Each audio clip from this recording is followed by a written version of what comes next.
Hello, welcome to Storytime with Mrs. G. Let's go ahead and open our books to page 84. We left off where we found out that Palmer is in fact responsible. I must apologize to my homeroom. You actually have already read some of this, but that's how life goes. You're going to have to hear it again. I'm going to begin reading on the top of page 85. When his mother came in to say goodnight and to ask if he had brushed his teeth, he knew it was time to have a talk with her. Mom? Yes? She was standing in the doorway, her hand on the doorknob. Do you think maybe when you come back to my room from now on, you could knock? He had to try to say it casually, in his best no-big-deal voice, hoping she would receive it just as casually and reply with a shrug. Sure, no problem. Ha! When did his mother ever make it that easy? She stood staring at him from the doorway, her eyes blinking.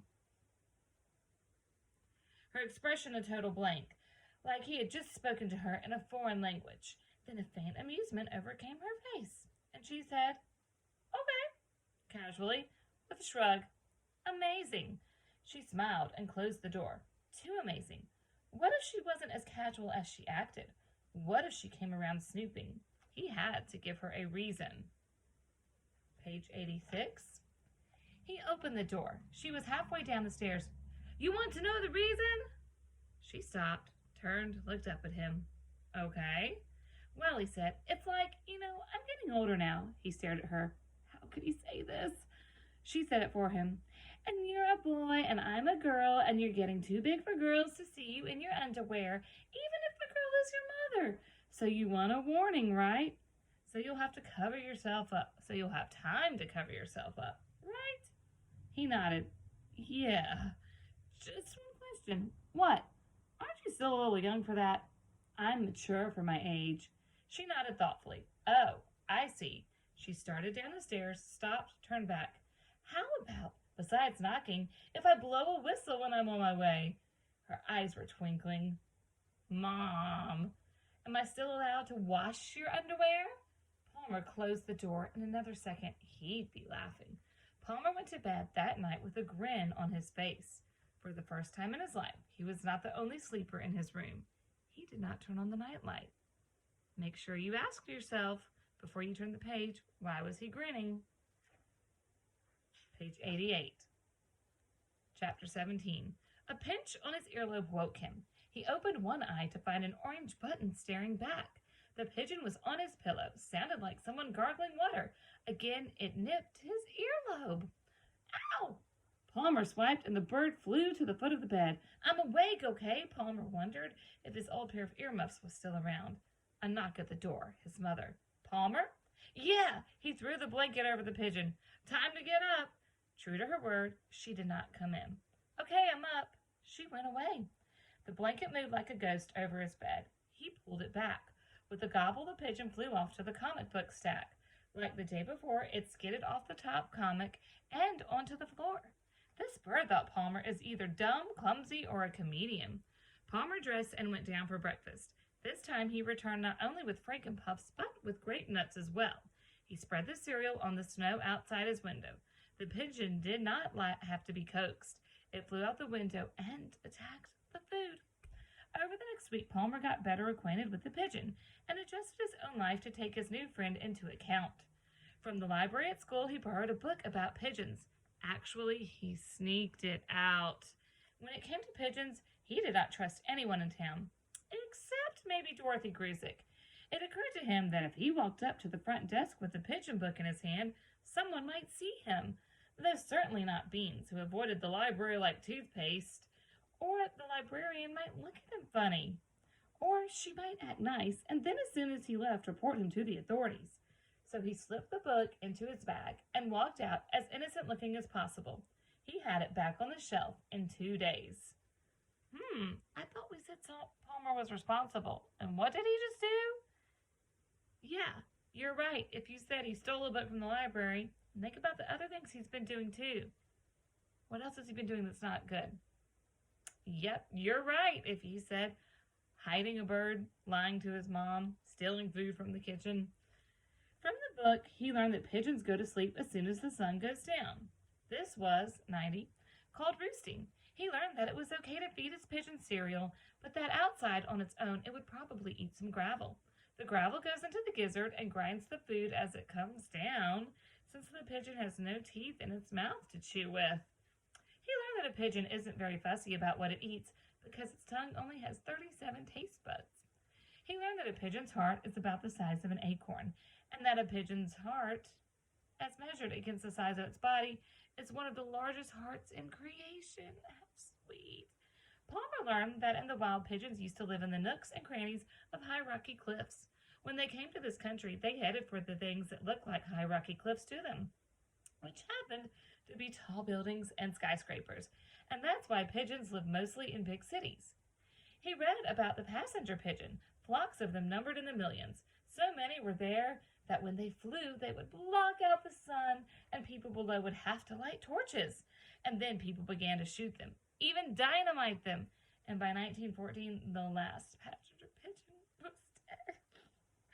There's something about pigeons, thought Palmer, that makes people want to shoot them. Whatever that thing was, he could not find it in the book. But he found much else. The book was 89 pages long, and this surprised Palmer. He never would have guessed that there were 89 pages worth of things to say about pigeons. But then, come to think of it, he himself could have written many pages about his own pigeon. And no question now, did y'all catch that? It was his. He could write about the pigeon tapping on the window every afternoon until he let it in. The pigeon strutting across the sill and onto his bed, then flying from spot to spot in the room, perching for a moment at every stop, as if to say, just making sure everything's as I left it. The pigeon banana peeling off the comic book stack in a clownish flop. Palmer finding his pigeon roosting in the closet every night after dinner. And the sounds, so many, so different. There were toodles and grumbles and rumbles and sighs and gobbles and giggles and even a woof. His new roommate was a one-bird band. Sounds like our author likes to use what figurative language? Onomatopoeia. Oh, sorry. I was dreaming of this rhyme and this great rap I knew this amazing teacher did one time. He thought about a name. He thought, 92, about how the pigeon nipped his ear each morning. In fact, it was always nipping at something, the Nerf ball, the gray soldiers, book covers. So there it was, Nipper. And simply because Nipper sounded like a boy's name, it became he. Did you know you can't tell what a bird is just by looking? You have to have a blood test to know if it's a boy or a girl. Before long, a routine had developed. Wake up, the alarm clock being nips on the earlobe. Pretend to be groggy when Mom knocks with the official wake-up call. Now, I'm going to skip the rest of this, but if you want to look over these 2 pages, he just goes through his new schedule and his new life with this bird. Let's flip on over to the last paragraph on 93. The hardest part of the routine came each day when he left the house. Act normal. How was he supposed to act normal in a town that murdered pigeons? All right. 94, chapter 18, act normal. In his room, in the streets, at school, 7 days a week, he whispered to himself, act normal, act normal. But how could he act normal knowing there was a second pigeon right here? Wait, in the house.